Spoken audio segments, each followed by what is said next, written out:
అమరావతి రాజధాని విషయంలో ప్రస్తుత ప్రభుత్వం అనుసరిస్తున్న విధానం మీద మీ అభిప్రాయం ఏంటి? ఒకటి. రెండోది, రెండో విడత భూ సమీకరణ అంటున్నారు.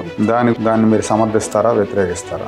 నా ఉద్దేశంలో రెండో విడత భూ సమీకరణకి వీళ్ళకి మ్యాండేట్ లేదు. They don't have the mandate. ప్రజామోదం లేదు, ప్రజల మ్యాండేట్ లేదు. ఎందుకంటే అదొక ఎన్నికల్లో వీళ్ళు అంశం చేయాల, తర్వాత కూడా దాని గురించి మాట్లాడాల, దాని అవసరం ఏంటో ప్రజలకు వివరించి చెప్పే ప్రయత్నం కూడా చేయాల.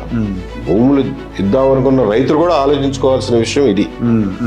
దీనికి ప్రజల మ్యాండేట్ లేదు. విస్తృతంగా ఆంధ్రప్రదేశ్ ప్రజలకి దీనికి సంబంధం లేదు. మీరు ఏదన్నా ఆశించి ఇద్దాం అనుకుంటే అది మీకు, చంద్రబాబు నాయుడు గారికి, మీకు, నారాయణ గారికి మధ్యన ఉన్న విషయమే తప్ప మీకు ఆంధ్రప్రదేశ్ ప్రజలకు మధ్యన ఉండే ఒప్పందం కాదు. ఆ విషయం గుర్తుపెట్టుకోవాలి. ఎందుకంటే ఇవాళకి వాళ్ళు వచ్చి అంతకుముందు ఆల్రెడీ 9 నగరాల్లో ఒక స్పోర్ట్స్ నగరం ఉందని చెప్పిన వాళ్ళు, కొన్ని వేల ఎకరాలు దానికి కేటాయించిన వాళ్ళు మళ్ళా వచ్చి మాకు 2500 ఎకరాలు కావాలి ఇంటర్నేషనల్ స్పోర్ట్స్ ఫెసిలిటీ అని అంటే అది సమర్థించుకోగలిగిన విషయం కాదు. ప్లస్ 5000 ఎకరాలతో ఎయిర్పోర్ట్ కడతామని అనడం అది కూడా సమర్థించుకోగలిగిన విషయం కాదు. గన్నవరం ఎయిర్పోర్ట్ని ఏం చేస్తారో చెప్పండి.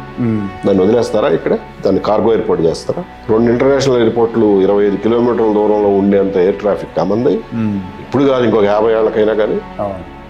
ఏం మాట్లాడుతున్నాం మనం? దీన్ని అసలు మీరు ఏం చేయదలుచుకున్నారో చెప్పకుండా ఊరికి పేపర్లో లీకులు ఇచ్చి భూ సమీకరణ చేస్తామంటే ఎట్లా? మీ ప్రపోజల్ ఏంటో ప్రజల ముందు పెట్టాలిగా, అసెంబ్లీలో చర్చించాలిగా, ఫస్ట్ ఫేజ్ రైతులతో చర్చించాలిగా. ఫస్ట్ ఫేజ్ రైతులు కూడా స్టేక్ హోల్డర్సే కదా ఇందులో. అది ట్రైపార్టైట్ అగ్రిమెంట్ కదండి. సిఆర్డిఏ, గవర్నమెంట్, రైతులు, ఫార్మర్స్. ఆ సిఆర్డిఏది బాధ్యత రైతులకు వాళ్ళ ప్లాట్లు వాళ్ళకి ఇచ్చినాక వాళ్ళకేంటి తీవ్రం అంటారు. కాదుగా. అసలు అమరావతి అభివృద్ధి విషయంలో వాళ్ళకి చివరిదాకా వాళ్ళ పాత్ర ఉంటుందిగా, వాళ్ళ స్టేక్ ఉంటుందిగా. రేపు పొద్దున సిఆర్డి 44,000 ఎకరాలు తీసుకుని సిఆర్డిఏ చేతులు ఎత్తేసి మునిగిపోతే ఎవడు బయటికి తీయాలి దాన్ని? స్టేట్ గవర్నమెంట్ గ్యారంటీలు కదా. స్టేట్ గవర్నమెంట్ అంటే రాష్ట్ర ప్రజలు అందరూ కదా. మరి ఏకపక్ష నిర్ణయాలు ఎలా తీసుకుంటారు పారదర్శకత లేకుండా? So I'm saying you don't have the mandate. Is not right.